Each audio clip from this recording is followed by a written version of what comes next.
Baik, yang pertama dulu ya. Jadi di dalam Islam bahwasanya suami itu harus provide semuanya. Sandang, pangan, papan itu semuanya harus di-provide sama suami. Nah, saya perlu menjelaskan dulu karena gini.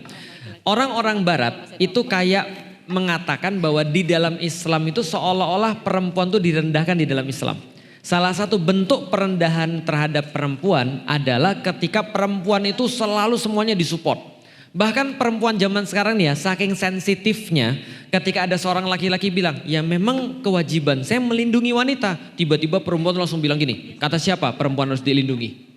Emang kita lemah sehingga kita harus dilindungi? Oke, sekarang saya kasih tahu Bapak Ibu sekalian ya. Nih, saya kasih tahu. Percaya nggak laki-laki dan perempuan itu beda? Percaya? Bahwasanya laki-laki dan perempuan tuh punya karakternya masing-masing, percaya? Percaya. Nih, saya kasih tahu Bapak Ibu sekalian. Laki-laki akan menjadi laki-laki ketika dia melakukan sifat-sifat kelaki-lakian. Kejantanan. Seperti apa sifat kelaki-lakian atau kejantanan? Pertama, dia akan melindungi selain dia yang memang harus dia lakukan untuk membuktikan bahwa dia tuh laki-laki. Bisa dipahami ya? Apalagi itu adalah orang-orang yang dia cintai. Seperti ibunya, seperti istrinya atau anak-anaknya. Saya paham ya? Saya kasih contoh. Ini contohnya sudah pernah saya kasih tahu sih. Saya berada di Turki, duduk di bis karena saya naik dari terminal. Duduklah saya di bis. Di tengah jalan ketika lagi mampet-mampetnya itu bis, tiba-tiba ada nenek-nenek naik. Otomatis karena saya jantan nih, saya berdiri dong. Ya kan ya, saya bilang silakan ibu, ya tentunya bukan pakai bahasa Indonesia ya, silakan ibu duduk. Ibunya marah, nggak mau duduk, terus dia marah-marah dalam bahasa Turki yang saya nggak tahu. Tapi yang jelas dia bilang saya nggak perlu, kamu aja duduk, saya nggak lemah. Dia bilang karena kalau dia ngomongnya baik, mungkin ngomongnya gini, nggak apa-apa silakan dek, saya biasa. Nggak, dia marah-marah. Ternyata dia marah-marahnya apa? Dia merasa saya merendahkan dia. Kenapa kemudian saya harus berdiri? Karena saya menganggap dia tuh lemah, itu bagi dia. Padahal saya nggak ada urusan dengan dia.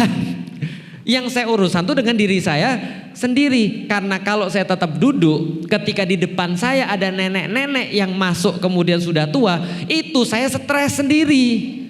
Paham nggak sih maksudnya? Artinya ketika dia nggak mau duduk pun apa saya duduk lagi? Enggak. Karena saya stres ketika membiarkan itu di depan saya. Itu sifat laki-laki. Sifat laki-laki apa lagi? Dia mau nanggung. Itu sifat laki-laki. Normal ya, bukan yang nggak normal ya. Kalau sekarang laki-laki yang terbentuk ini sekarang gimana Ustadz? Itu hasil pengerusakan laki-laki tadi. Maka dia nggak mau nanggung, dia nggak mau komitmen, dia nggak mau kemudian untuk melindungi, dia pengecut dan seterusnya. Nah, tapi laki-laki normal dia tuh mau nanggung. Jadi kalau andaikan ibu-ibu sama suaminya itu nanggung ibu, ngebayarin ibu, ngasih sandang, pangan, papan, itu bukan apa-apa untuk membuktikan bahwa dia itu laki-laki.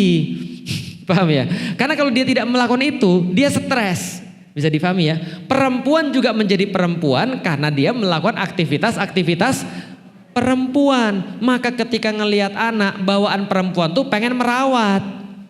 Bawaan perempuan tuh pengen untuk apa ya? Ya ngegendong, pengen untuk mengasihi. Karena itu bawaannya perempuan. Kalau perempuan gak kayak gitu, dia stres sendiri. Bisa difahami ya? Artinya kita dikasih tugas masing-masing. Nah, di dalam rumah tangga ini sebenarnya kita tinggal menjalani fitrah. Nah, kalau gitu pertanyaan ibu tadi masuk. Saya jelasin itu supaya orang-orang gak salah paham aja. Seolah-olah Islam tuh kayak apa ya? Nganggap perempuan tuh lemah. Enggak, kita nggak nganggap perempuan lemah. Serius. Andaikan ibu-ibu bisa pergi ke genteng untuk memperbaiki atap, kita juga rela kok. Cuma kita stres ketika ngelihat ibu-ibu ke genteng dan kita nggak ngapa-ngapain. Paham nggak sih maksudnya? Itu laki-laki normal.